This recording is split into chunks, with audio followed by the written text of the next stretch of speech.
আসসালামু আলাইকুম, আপনাদের সবাইকে স্বাগতম জানাচ্ছি আরহাম একাডেমির পক্ষ থেকে। লেটস স্পিক ইন ইংলিশ সিরিজের আজকের পর্ব, who is that woman.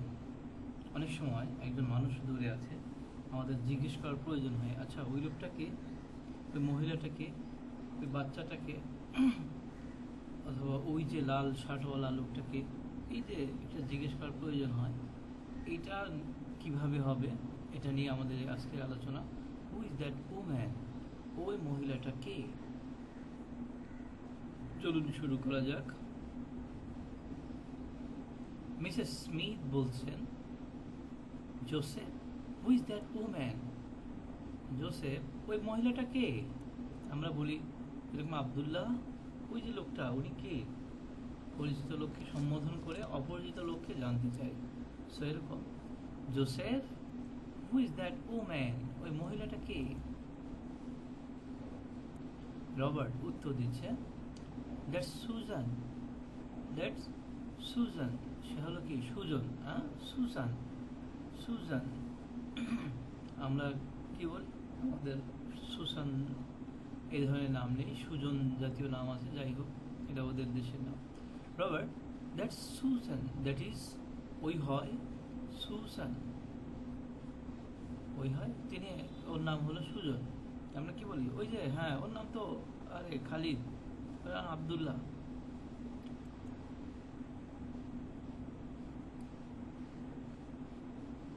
Mrs Smith, what does she do for work? এর আগে আমরা ডু ফর ওয়ার্ক বাক্যটা দেখেছি।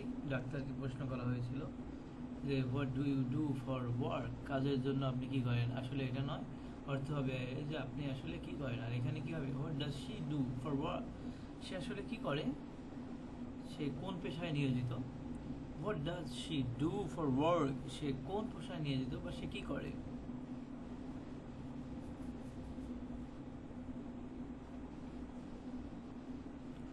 Joseph, she is a lawyer, সে একজন আইনবিদ অথবা উকিল। সে একজন আইনবিদ অথবা উকিল, আমরা উকিল বলে থাকি, এই শব্দটি আমাদের সমাজে পরিচিত। Joseph, she is a lawyer, সে একজন উকিল বা আইনবিদ, আইনজ্ঞ যেটাই বলি আমরা। Mrs Smith, is she American, সে কি আমেরিকার মানুষ? দেখে তো একটু ভিন্ন মনে হচ্ছে। ইজ শি আমেরিকান, সে কি American?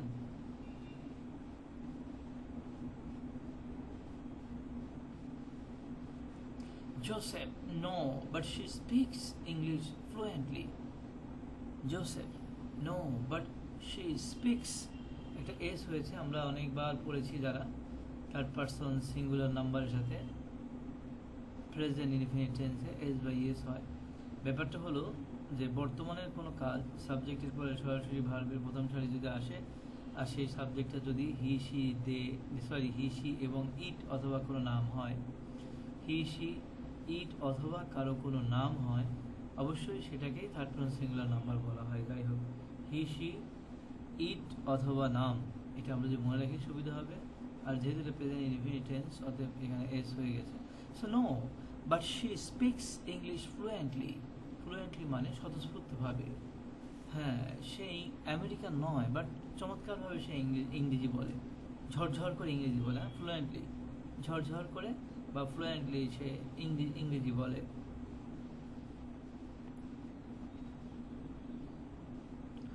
Mrs Smith, she is really tall, সে সত্যি অনেক লম্বা। ডু ইউ নো হার, তুমি কি তাকে চেনো বা তার সাথে তোমার পরিচয় আছে? ডু ইউ নো হার মানে কি, সে তার ব্যবহৃত পরিচয় এই দিচ্ছে, মানে তোমার সাথে তার পরিচয় আছে নাকি, কথাবার্তা বা এরকম একজন আরেকজনকে চেনা জানা আছে কিনা, এটা জানার চেষ্টা করা হচ্ছে। শি ইজ রিয়েলি টল, সে সত্যি খুব লম্বা। ডু ইউ নো হার, তোমার সাথে তার পরিচয় আছে বা তুমি তাকে জানো। আসলে এইখানে জানো অর্থটা তোলা ঠিক হবে না, কারণ তার কাছ থেকেই পরিচয়টা সে নিচ্ছে। অতএব তোমার সাথে জানাশোনা আছে কিনা, মানে সে তোমাকে চেনে কিনা।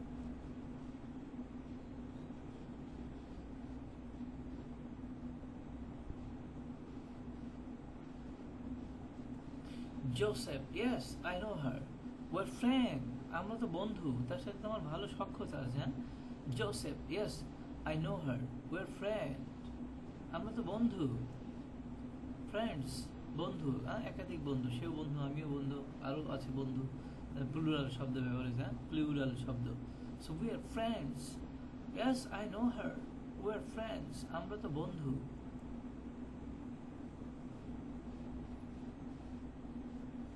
Mrs made, who is that man standing next to her, তার পাশে দাঁড়িয়ে লোকটাকে। অনেক সময় একজনে পড়েছে, আচ্ছা ওই যে নীল শাড়ালা লোকটাকে বা তার পাশে দাঁড়ানো লোকটাকে আমরা জিজ্ঞেস করি দূর থেকে, who is that man standing, ওই দাঁড়ানো লোকটাকে, নেক্সট টু হার, তার পাশে। পুরো বাক্যটা কি, হু ইজ দ্যাট ম্যান, এইটুকু কিন্তু বাক্য আমাদের হয়ে গেছে, বাট বাকিটুকু তার বৈশিষ্ট্য বলা হচ্ছে। একটা বাক্যে যখন একাধিক ভার্ব আসে, তো একটা ভার্ব মূল ভার্ব থাকে, আর বাকি ভার্বগুলো টু অথবা আইএনজি যুক্ত হয়ে এটা ভার্বের বৈশিষ্ট্য হারিয়ে অন্য কিছু হয়ে যায়। কি হয় সেটা আমরা পরে বলবো। জিরান অথবা কোথাও কি বলে এটাকে, যাই হোক, এই গ্রামাটিক্যাল টার্মটা এই মুহূর্তে মনে পড়ছে না, আমরা আলোচনা করব। So who is that man standing, with দাঁড়ানো লোকটা কে। তো স্ট্যান্ড, এখানে that man who is, is একটা ভার্ব চলে আসছে। দ্যাট ম্যান, ওই মানুষটা, স্ট্যান্ড হবে না, স্ট্যান্ডিং দিয়ে আইএনজি, নেক্সট টু হার, তার পাশে, তার পাশে দাঁড়িয়ে লোকটা কে।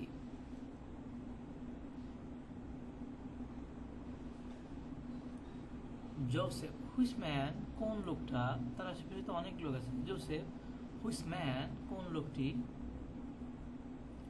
Mrs Smith, the short guy on her right, ওই যে তার বাম পাশের খাটো লোকটা। হোয়াটস হিজ নেম, তার নামটা কি। দ্যাট শর্ট গাই, গাই মানে ব্যক্তি, পার্সন। সো দ্যাট শর্ট গাই বলা হয় হি ইজ এ ট্যালেন্ট গাই, লোক বা ব্যক্তি, গাই।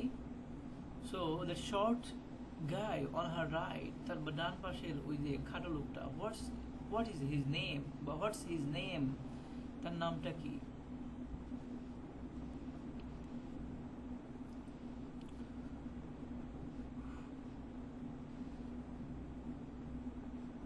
জোসেফ, ও দ্যাটস ম্যাট, ওটা তো ম্যাট, এই ডবল টি, ম্যাট। ও জোসেফ, ও দ্যাটস ম্যাট, হ্যাঁ হ্যাঁ, ওটা তো চিনি আমি, ওটার নাম হলো ওটার নাম হলো Matt. Mrs Smith, he is very good looking, সে দেখতে সত্যিই সুন্দরী বা সুন্দর।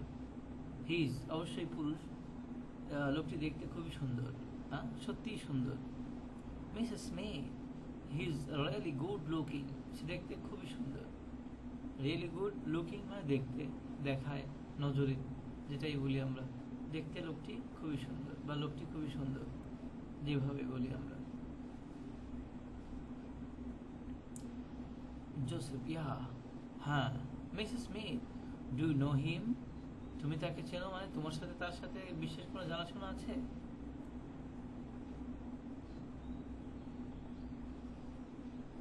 তুমি কি তাকে জানো বা সে তোমার সাথে পরিচয় আছে। Joseph, I don't know him, আমি তাকে তার সাথে আমার পরিচয় নেই।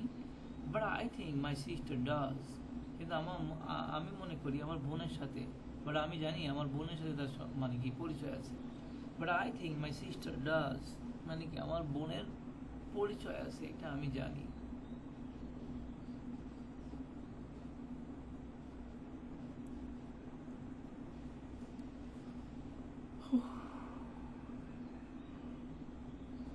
Sorry.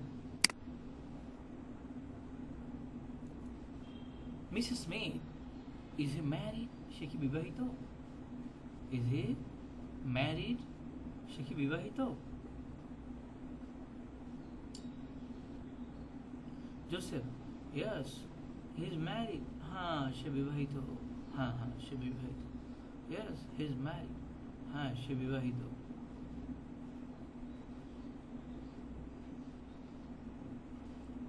Mrs Smith, I remember now, I met him before.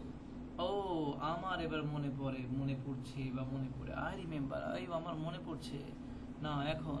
I met him before, এর আগেও তার সাথে আমার দেখা হয়েছিল।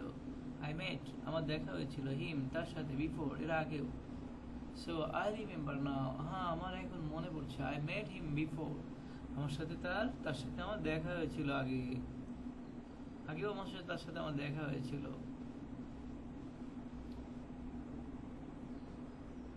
সো আমরা আরেকটি প্রেক্ষাপট শেষ করে এবার আসলাম কমন কোশ্চেন, কিছু কমন প্রশ্ন যেগুলো আমাদের জীবনে কমন মানে কি, যেগুলো সচরাচর হয়ে থাকে, যে কোশ্চেনগুলো কমন সার্বজনীন।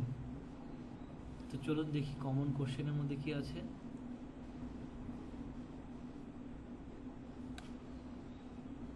Carol, Brian, do you know how to speak English? Brian, তুমি কি জানো কিভাবে ইংরেজি বলতে হয়, কিভাবে ইংরেজিতে কথা বলতে হয়? Brian, do you know how to speak English? How to cook, how to go, how to run? তো টুর পরে সবসময় ভার্বের প্রথম সারি বসে, এটা মনে রাখতে হবে। যদিও প্রিপোজিশনের পরে ভার্ব আসলে আইনজি যুক্ত হয়ে যায়, বাট টু ব্যতিক্রম, তারপরে ভার্ব আসলে ভার্বটা প্রথম সারির ভার্ব হয় এবং অপরিবর্তনীয় থেকে যায়, আর তার অর্থ হয় করতে, যেতে, খেতে বা করার, যাওয়ার, খাওয়ার এই জাতীয় অর্থ। So Brand, do you know how to, how থাকলে হাউ টু গো কীভাবে যেতে হয়, হাউ টু কুক কীভাবে রান্না করতে হয়, how to ride, how to read, how to swim কীভাবে সাঁতার কাটতে হয়, এরকম ব্যবহার হয় প্রচুর হাউয়ের সাথে টু যুক্ত হয়ে এরপর একটা verb. So do you know how to speak English, তুমি কি জানো কীভাবে ইংরেজি বলতে হয় বা ইংরেজি কীভাবে বলা যায়, তুমি কি জানো?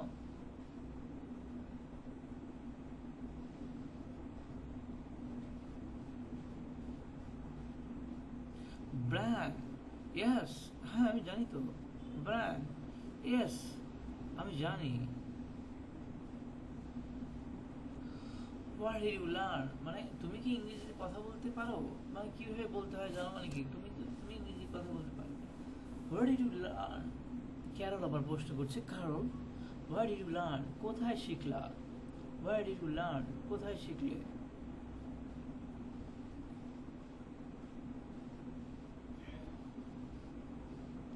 Brand, I learned in college, আমি কলেজে শিখেছিলাম।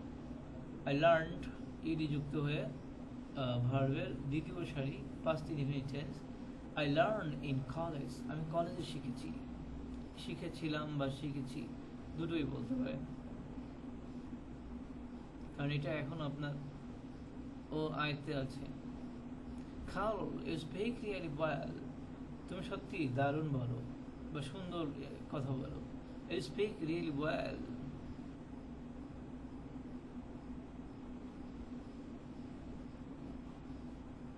Brian, thank you, তোমার এই প্রশংসার জন্য তোমাকে ধন্যবাদ জানাচ্ছি।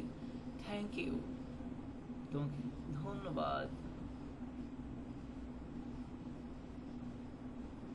Carol, how long have you been, কতদিন যাবত have you been তুমি রয়েছো in the USA ইউনাইটেড স্টেটে। সো how long কতদিন যাবত have you been তুমি রয়েছো। I have been আমি রয়েছি, প্রেজেন্ট পারফেক্ট টেন্স, সাহায্যকারী ভার্ব হ্যাভ অথবা হ্যাজ, এরপরে ভার্বের দ্বিতীয় সারি। তো রওয়া বা থাকা বা হওয়ার ইংলিশ হলো বি ওয়াজ বিন, বির তৃতীয় সারিটা হলো been. So how long have you been কতদিন যাবত তুমি আছো in the USA, in the US United স্টেটে।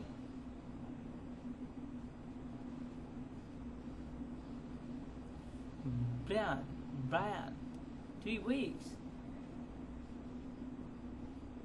এই তো 3 সপ্তাহ ধরে আমি ইউএসএ আছি।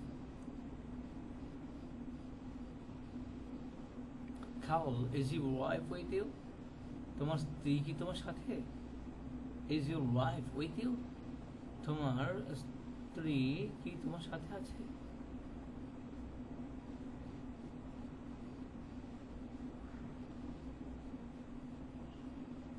Brian, yes, she just got her hair yesterday. হ্যাঁ সে এখানে আসছে এই তো গত পরশুদিন। Yes, হ্যাঁ she just got, সেই তো আসলো।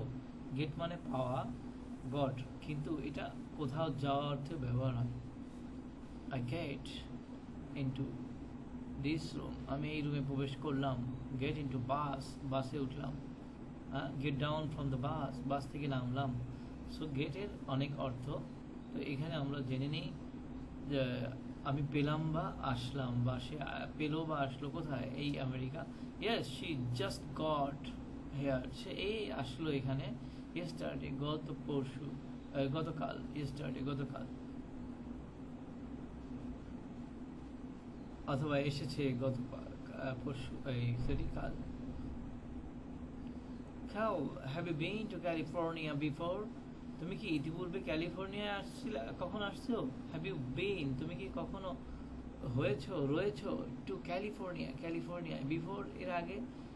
সরল অনুবাদ কেমন হবে যে তুমি কি এর আগে কখনো ক্যালিফোর্নিয়া এসেছো? Have you been to California before? তুমি কি ইতিপূর্বে কখনো ক্যালিফোর্নিয়া এসেছো?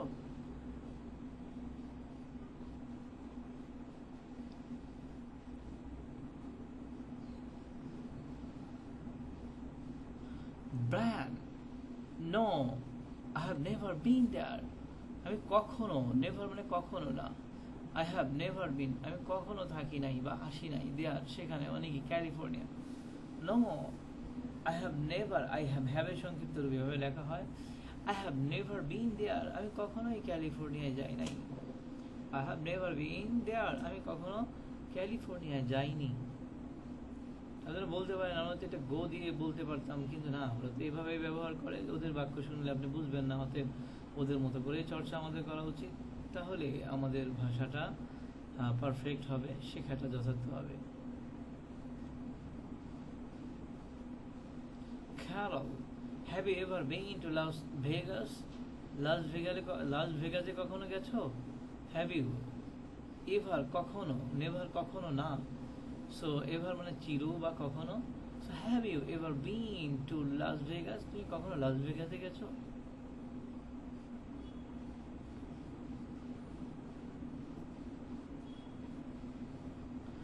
Yes, I went there once on a business trip.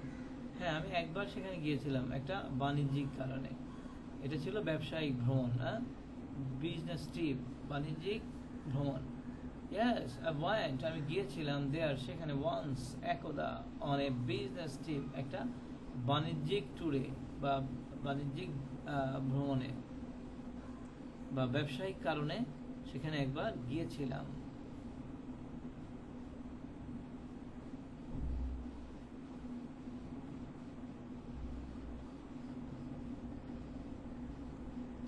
চমৎকারভাবে আমরা আমাদের এই ক্লাসের দ্বিতীয় পর্বটি শেষ করলাম। তো আশা করছি যে প্রত্যেকটি ক্লাস আপনারা অনুশীলন করছেন এবং এখানের যে বাক্য ধরনগুলো, এই বাক্য ধরনগুলো আপনারা অনুশীলনের মাধ্যমে আপনাদের নিজস্ব লাইব্রেরিতে একটা মানে নিজস্ব কিছু বাক্য সংযোজন হচ্ছে, যার কারণে যখনই আপনারা বলতে যাবেন জড়তা ভেঙে প্রয়োজন অনুসারে এক একটা বাক্য তৈরি হবে এবং ডেলিভারি হয়ে যাবে। সবাই ভালো থাকুন, সুস্থ থাকুন, আপনাদের ইংলিশের এই যাত্রা সফল হোক এবং আপনাদের সুস্বাস্থ্য কামনা করে আজকেই শেষ করছি। আপনাদের কোনো পরামর্শ থাকলে কমেন্ট বক্সে দিবেন, সেগুলো আমরা ফলো করার চেষ্টা করব। সবাই ভালো থাকেন, সুস্থ থাকেন, আল্লাহ হাফেজ।